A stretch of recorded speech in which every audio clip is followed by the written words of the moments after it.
On today's podcast, it's Happy New Year!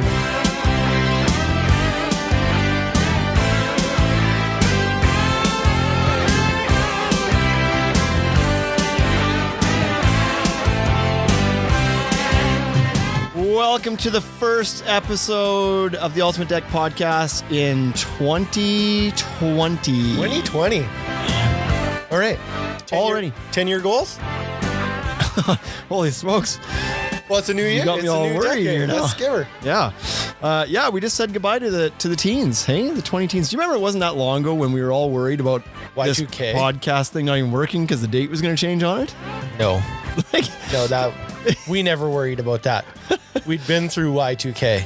right. But that was the big fear, is that we all thought the computers' clocks they didn't have a 2000 on them. It just went to 1999 and then it was going to be over. But why did we think that was going to cause the end of the world? I don't know. I blame CNN.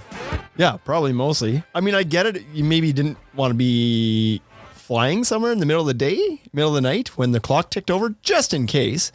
But do you think people how actually much havoc could it really cause? didn't fly? Do you think people were like, yeah, I'll bet you there were some that didn't. I'm going to take the next plane? Yeah, I'm going to take the one at 1 o'clock a.m. just in case. I wouldn't have done that. I would have just got on the plane. Yeah, you just never know, right? Speaking of which, so there's the whole, not to make light of the situation, but there's what are they, the 787 MAX jets? Yeah. That Boeing Yeah. couldn't keep in the sky? I think I was, no, never mind. I was looking at flights the other day. I was like, I think I'm going to be on one of those. And, but nothing's confirmed. So I saw an article that said that they were thinking that the MAX portion of the name of the brand was going to be removed because people are going to be like, they're not going to want to fly on, is it 787 or 737? 787 MAX. People aren't going to want to fly in those now, even when they're like, they've been fixed and they're updated and they're super safe now. People are going to be like, I don't know that I'm going to ride on the MAX one. And so they're talking about how like Boeing might drop the MAX name because just some trickery. Yeah. And then there was an article I read that showed like all these different airlines that use that plane, that a lot of them don't use the MAX branding anyway. There's no consistent thing, whatever. So sometimes you're going to get on and think like, oh, good, it's just a 787-8, but it's the same plane as the MAX. You just don't know that. They just didn't put the MAX. Yeah. So anyway, what a way to start the year. Talking about I got on planes. one. It's stalled. Really? Yeah, not in the air though. It stalled like when we were on the runway. And I was in one and it was like, okay, You're like, we're going to take off. And then it was like, bleh, and it stalled. so then what? So then he tried to start it and it sounds, when you start a jet, it sounds just like trying to start your truck. And it's like, What was their plan? They were just going to start it and go again? Yep. That Like, was the no, plan. like- I know. And it wouldn't start. It didn't start. Oh, Thank Christ. can you imagine? Yeah. I said to JJ, I was like, if this thing starts, I'm going to yell bomb. Like I'm not flying. Wow. It just stalled. I was like, no. Planes don't just stall. So I'm sure that they've not taken off with planes for less reasons than random stalling. yep. I was like, man, the battery's going to die. Get a set of booster You're cables. in the back. You're like, give it some gas. Have you tried pumping the gas? Is it a standard? I'll get out and push. Holy smokes. Oh man, it was, yeah. I had no intention of taking this down the train or the plane stories path, but It was like nerve-wracking. this is kind of fun. Oh, I was man. on one time that like, I've never been on one that stalled. I don't know how I'd feel about that. But I was leaving Las Vegas one time and it took forever. Like, what was it? First of all, we were on the plane for a while and it was like, when the plane's not running. I was with you. I watched. No, that was a different one. Yeah. Okay. So that's also, that's just like that plane was freaking hot. And I was starting to get a little I thought you were gonna claustrophobic die. because it was like, I was sweating and the plane was 80 degrees. But no, this is a different time. This is before that. We were leaving Las Vegas one time. I think we sat in the runway, or sorry, at the terminal, at the gate for like 45 minutes or something like that. And man. it's like June or something, right? And it's like 45 degrees inside Celsius. It's 128 degrees inside this thing. And finally it finally we go to taxi. The guy's like, okay, good news, folks. We're going to get backed off from the gate here. We're in a queue of 24 planes, whatever. We're number Holy 24 or something because it's Vegas. And we're like, oh, good. Well, at least this thing's moving and there's a little bit of air coming out here now. So it gets on the runway. We finally get on the runway. It starts taking off. Have I told you this story before? No. It starts flying down the runway. And I'm like, I've flown a bit. Yep. Enough to know when it's been on the runway too long and it hasn't lifted off yet. And so this thing's like flying down the runway. And we're going to drive home. It was one of these situations. And it's like the nose is not going up. It's like for quite some time afterwards that I thought as an experienced guy you're flown a plane before. 8th flight. Yeah. I was like, why isn't this thing lifting off? And I'm starting to get a little bit worried inside, but I'm with my wife at the time, my ex-wife, and I don't want to like alarm her or the people around me. And also a guy I worked with is also on the same flight with us, happened to be in Vegas at the same time. Right. But people are already looking around. People are looking around and be like, why isn't this doing this, whatever? And I'm trying to keep my cool and be like, yeah, no big deal, whatever. But this thing's going like way too long. And I'm thinking like, we have to be running out of runway. There's no way the runway goes this long. Why would it? Yeah. And finally the nose starts to pick up and I was like, oh, like, thank God that's like 3 times longer than any takeoff I've ever been a part of. Nose starts to lift, and just before the back wheels come off, there's a bang, this big like bang, and then the plane slams down onto the ground again. And I was like, oh, we don't have enough to slow down though. Like we used it all up on the takeoff. There's no more to like slow the plane down. And so for some reason the plane slams back down.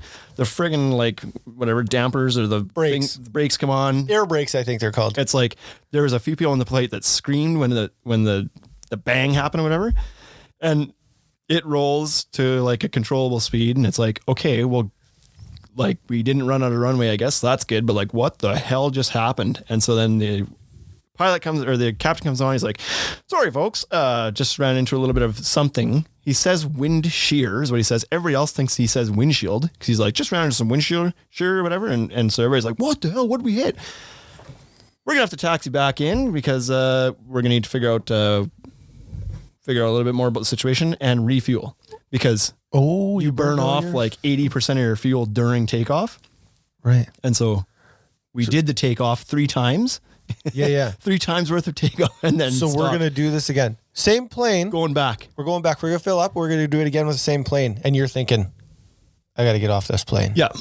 This plane doesn't fly. Yeah. This one's not going to work today. This is a drive plane. Sounds like there's lots of them here. Let's take a different one.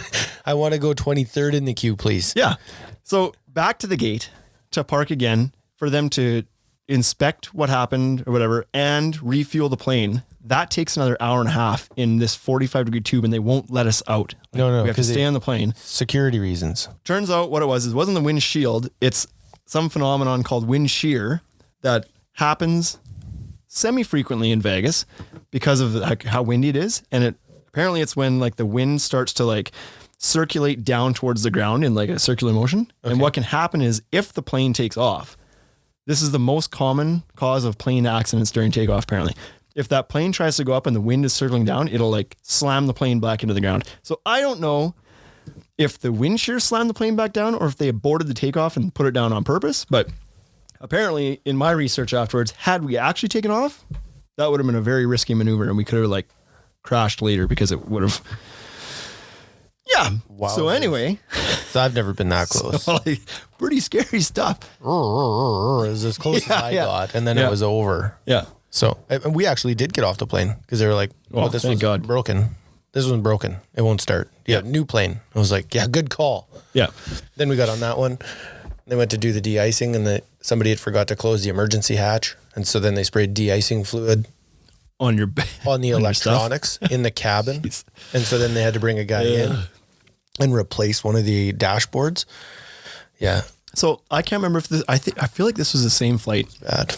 I feel like this is the one time that I've flown one of the cheaper airlines. I think we drove to Minot to fly this one because it was so much cheaper. What is that called? Those are the ones. Allegiant. Allegiant Air. Is that what it is? I don't know. So anyway, I think this might be the same trip.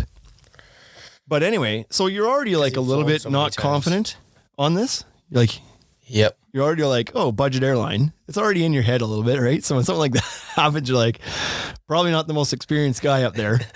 The plane doesn't have enough power to get off the ground. Yeah. And Fuel tank's not that big. so when we landed in Minot, for those people who don't know, is in North Dakota. There's no hills there. Why not? It's it's much like Saskatchewan. It's like we're neighbors to North Dakota. Correct. There's no reason to come down steep in that place because you're not trying to get over anything. You Sneak up on it. You could fly 100 feet off the ground the whole way and you're not going to hit anything. So we get going to mine and it's like, okay. And all of a sudden this thing starts going down towards the airport to land. Like I think they probably said like, we're going to start descending into Minot. Yeah. And it's going down so steep that my seatbelt is holding me in my seat. Like my butt slid forward on the seat and the seatbelt is holding me, which I've never really had that happen in a plane before. Usually the seatbelts are just there for decor. Only the trip of like, only when you went to takeoff and then stopped the takeoff. Yeah, exactly. So use the seatbelt finally lock use the on that one. seatbelts in this trip. But this thing's going down so steep and it's like holding me in. I was like, this is crazy. This is way steeper than I've ever flown before. This can't be normal. And so I looked over at my coworker. This was the same flight because he was on that flight again. Looked over at him and he's kind of like looks at me and I was like, we got off the plane afterwards and I was like, boy, like, didn't that seem way steeper than normal for descending into an airport? He's like, yeah, I thought so too. And then I thought, well, maybe it's just in my head. But apparently the guy beside me that I was sitting with was a commercial pilot for some number of years. And without me saying anything, he said, this isn't right. We shouldn't be going down this steep. And I was like, holy smokes. I would have been out of my seat and running to the back if a commercial pilot was like, this isn't good. You couldn't run to the back. It was pointed too far down. Yeah, that's right. I would have rolled to the front. You would have slammed into piled the door. myself up on the captain's door. Yeah. It would have been no good. Big bang. Wind shear. Plane on the ground. So, okay. any more? Good. Welcome to 2020. So here See you go. later. 2020. This is not the intention of this podcast was not flight stories. But if you're traveling this winter, have a great flight. Hopefully you're not on Allegiant Air. Hopefully you're not listening to this podcast as you're about to take off. Yeah. Not good. Final destination stuff. Yeah. So anyways, those are the two scariest and so that's the last time I've flown Allegiant. I've decided that day. Yeah. Saving $200 wasn't worth it. Not worth it. I'll fly from Regina. Thanks. Holy smokes. Now I'm all worked up here again. Anyway, it's New Year's. And What so do it's a people new do year. in New Year's, right? Well, recover. Get wasted. Day one is recovery. Yeah. But leading up to it and at the start of the year, it's pretty common practice to come up with some New Year's resolutions for yourself, Do you do that? for your business. Do I, like, never formally. I never sit down, write out a list and be like, here's the goals for the year. But I think about it. Yeah. Yep. I don't. Yeah. I don't know why. It's never been a thing for me. I've never. And I don't know why you do either. Like, if you're serious about making changes in your life, you don't need to wait till January Yeah, it's 1st, like right? in July, you're a 2-pack a day kind of guy. And you're like, come New Year's, I'm going to shut this down. yeah. It's like, I don't what? care about the rest What? of this year. you have but 6 months to stop. You could, if you want to quit smoking, do that now. 100%. That said, I'm going to live a healthier life starting later. in I'm going to 2.5 months from live a now. healthier life later. Later. No, now. Yeah. Anyways, so I'm not super good at doing that. Coming up on Christmas, my wife's not like this. My wife, where are we? About 7 months after her giving birth to her second child. So he's 7 months old. She's in like better shape now. And like, it's ridiculous That's how what JJ in was shape saying. she is right now. Yeah, that's what JJ was saying. She said that she ran into JC at the gym and JC was like, yeah, I'm lighter than before I had Yeah. a kid. She's weighing in less than she's ever weighed before. She's got like a ridiculous 8-pack abs right now. And then there's me. Do you think she's working on a new boyfriend? Possibly. You're on the outs. Something's motivating her. Anyway, she's in phenomenal shape, and Good for her. Coming into Christmas, she still goes to the gym every day, and she's like eating responsible. Like she handled herself around Christmas time, and for me, I was like, I was done. I was like, yeah, I'll eat for you too, because. Anyway, I just turned it off. I was like, because a couple months ago, I was eating fairly good, and I was like, I should keep doing this. But when Christmas comes, it's kind of like there's gonna be so much baking around, and there's gonna be turkey dinners and ham and like all this stuff, and it's like I don't feel like regulating right now. I just feel like doing what I want to do, and I'll worry about it on January 1st. I'll take care of myself. That's the mental ones I'm in. Later. Yeah, later. So I did. I ate like an absolute glutton the entire holidays. If there was butter tart sitting there and I felt like one, I'd have 3 for breakfast. I was like, it's Christmas. Cake for breakfast. I can't. January 1st. Yeah. I don't know when it was. It was a few months ago. I saw a meme or somebody told me, it was like, you're an adult. You can have birthday cake whenever you want. That's right. As an adult, you could just drive to the store, pick up a birthday cake. It doesn't matter that it's not a birthday. You don't have to wait. 100%. So, yeah. What my wife and I You used could to have do, cake for breakfast every day if you wanted. You don't have to wait till Christmas time. we haven't done this in a while because, again, she's, Showing whether off. she's trying or not, she's in great shape right now and she's Showing not off. eating like an idiot like I am. But we used to go to Costco and get the apple pies. They're $10. Oh, $10 yeah. Canadian. That's like $7 or $8 US. And they're huge. Yeah. Like they're the size of like a large pizza. It's for 8 people. And they're like 3 inches thick. They're just delicious. We would polish one of those off. We'd be like, hey, movie night, go to Costco, grab a $10 apple pie that could feed a family for 3 days and like damn near finish the whole thing ourselves. You cut it in half or 60-40 split and you draw a line in there. There was no cutting. There was just 2 forks. Listen. And you ate it out of the tray. No, I couldn't do that. I'd have to boy. draw a line in the sand. Even if it stayed in the tray, I'd be like, this is mine. Yeah. And this part is yours. Do not be crossing over. So after all of those regrets, speaking of birthday cake, I had birthday cake last night. It's funny you bring that up. So I get home last night. My son, my 13-year-old now, Oh, yeah. his birthday's on December 26th on Boxing Day. Yeah, I forgot So that. we were down in my hometown, our hometown, at my dad's place, and he had bought a Dairy Queen ice cream cake. Oh, those ice are cream? Ice cream cake. And you're- sent back half of it. Yeah, I'm salivating right I now. was like, so you're salivating. You can't talk properly. okay, honey. My wife also told me she's making fried chicken for tonight. Not for her. Not for her desires. I'm sure she'll have some. Anyway, so he sends it. We have this ice cream cake. He sends it back to us. My son's now from a previous marriage, so he's not with us this week. I get home last night. Everybody goes to bed. I'm sitting up watching Amazon Prime, Fire, whatever I'm watching. Yeah. And I'm like, I'm kind of having a hankering for something. And I'm like looking in the fridge and I can't find anything. And all of a sudden it clicked. I was like, oh, there's that half a birthday cake here somewhere. Go downstairs, took a knife and a plate with me to the basement so I didn't have to make 2 trips. Found the cake. Ate it out of the box. No, I didn't eat it out of the box, but I had a big old slice of birthday cake last night because I'm an adult. That's and I can. good for you. Anyway, so now we're recording this on New Year's Eve. So We could make some resolutions. I've got a few hours left. But what we're trying to do 17 minutes into this podcast today is talk about some resolutions that you might want to make for your business. Everyone makes personal ones. Yep. Lots of people do. Yeah. I'm going to get in shape. I'm going to start eating better. It's always those things. I'm not gonna doing any of those things. Better work-life balance. I'm going to, whatever they are, be a better parent, put my phone down, all sorts of those are common ones, right? As I'm saying, I'm all like, yeah, I should do all of those things. Put your phone down. I take some flack for my phone use. 100%. But for your business, it's also maybe not a bad idea to get some things out of the way, make some resolutions for your business. So in construction, I would say that a lot of people run their fiscal year end with calendar year end.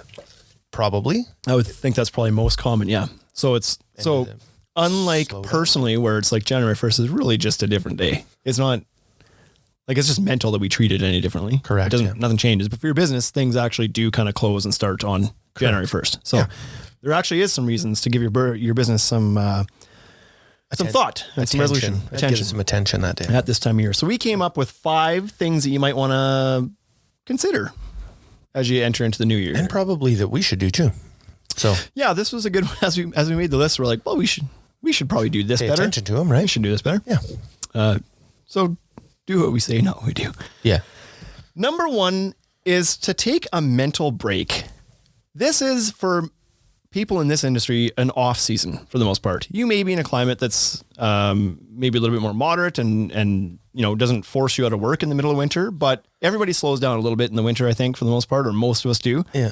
And so the nice thing about the crappy thing is that cash flow, money, jobs, you're not as busy, and so you're not making the money that you normally do. So it brings some complexities to the business for sure, but it's also a good time just to pause, reflect, recover, take a break from it all, and take care of yourself a little bit. Maybe take a holiday. Take a holiday. Right?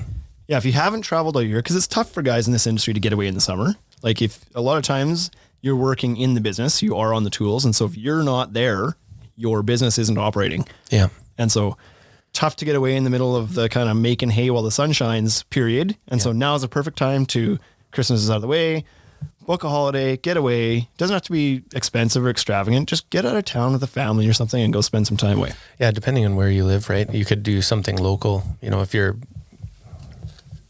I guess it depends what you like. So the options here, you could run up to the mountains. You could spend a couple days skiing and hot tub and in a chalet, right? Yeah. That'd be great. That'd be an amazing holiday. If you like winter holidays, you like summer holidays, get on a plane, $1,300, you're in Mexico. Yeah, that's the thing. Turn There's it deals to be found right about now too, right? Yeah. So if you want to get away and get some sunshine, look for a deal. I know there's a lot of people, my father included, that they just sometimes book time off with no intention of where they're going. And they're just like, a few days before that time off, we'll just book a last minute deal and just go. Yeah. Because sometimes it doesn't matter which sunny beach you're on. It really doesn't. They're all the same, right? Yeah, they're all similar. They're similar. There's some that, but whatever. Yeah. But if all you're looking for is a chance to get away, let the mind just kind of settle a little bit and sit in the sun, there's lots of options. And if you are willing to kind of live by the seat of your pants and book something last minute, great deals to be had. Go do it. Yeah. Unpack it a little bit, right? Yeah.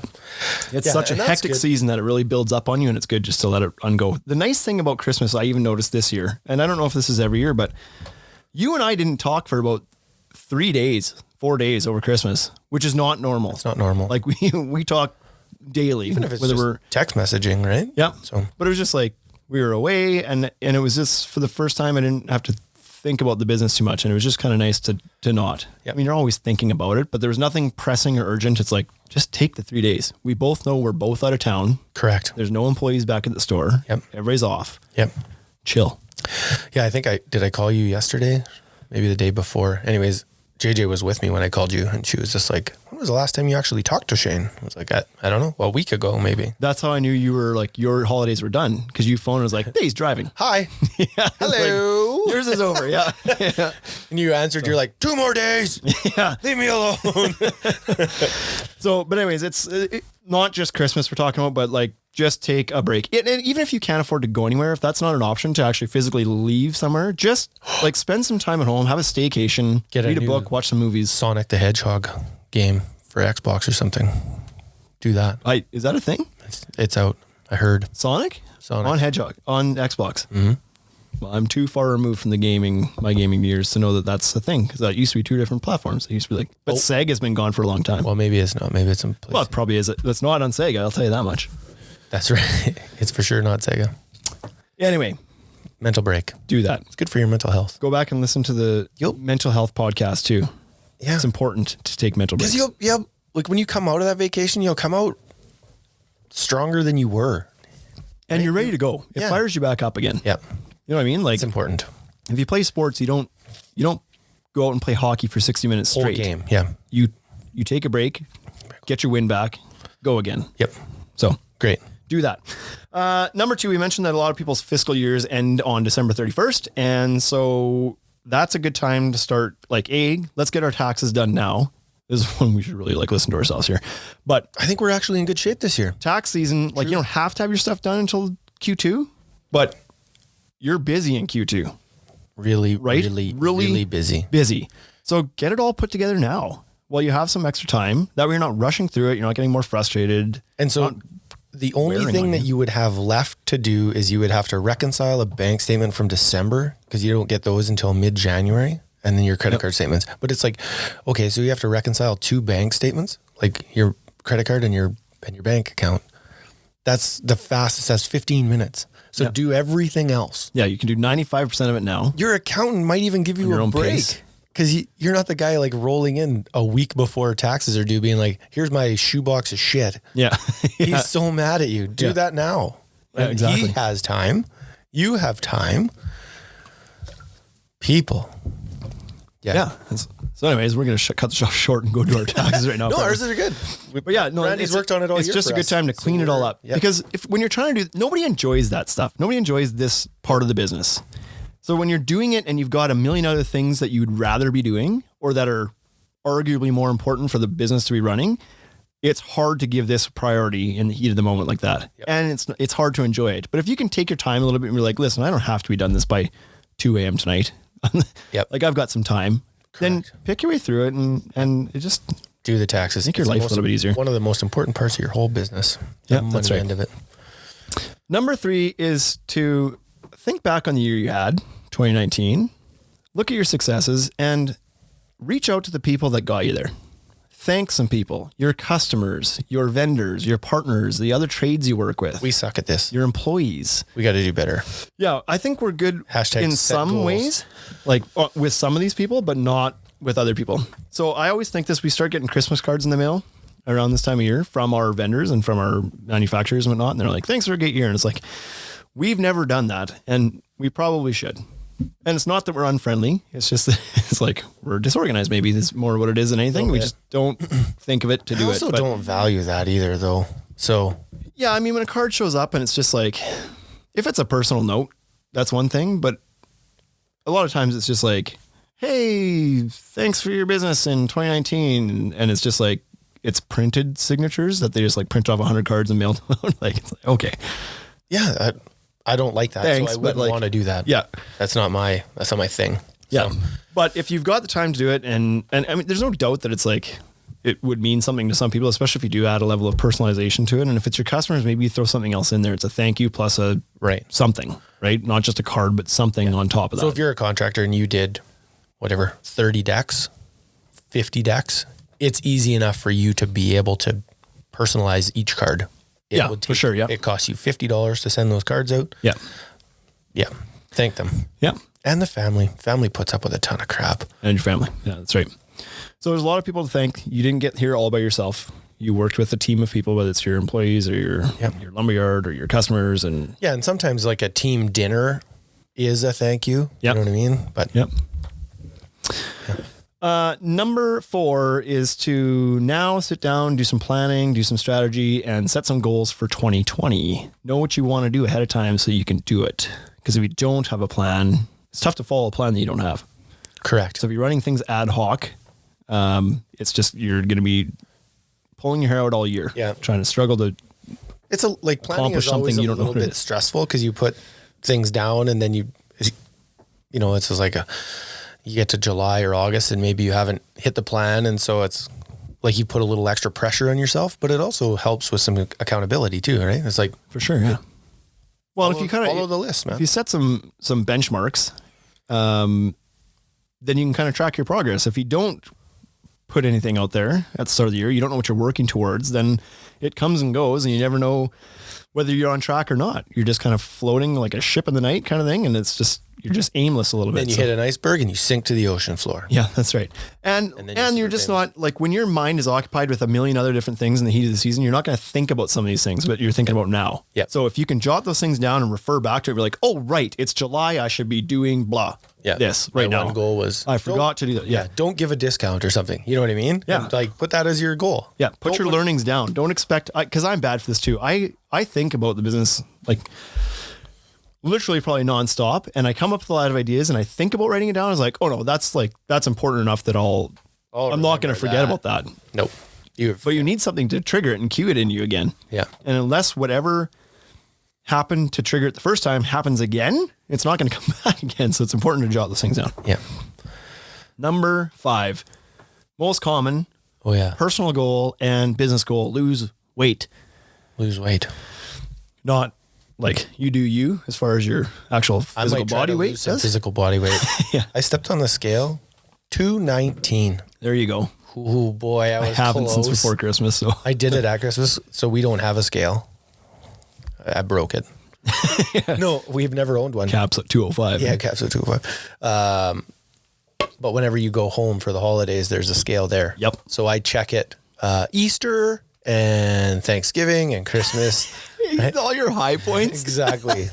But at least it's consistent, right? Like my mark is always the same time of year. Yeah. And so anyways, 219, I just about got it over 220. I was like, okay. Scale her back. We gotta lose some weight. People should put the scale in front of the treats. You know, like when when I go to my dad's house, he's got this little like treat bar, little movable island thing that all the baking and treats sit on. So that's where you go. If there's a scale right there, you had to step on first. You'd be like, whoa, boy, maybe I don't need that butter tart for breakfast. I'd step around it. I'd be like, oh, Yeah. I guess I'm going to have to reach further today. Exercise my right arm. Yeah. Yeah. Anyways.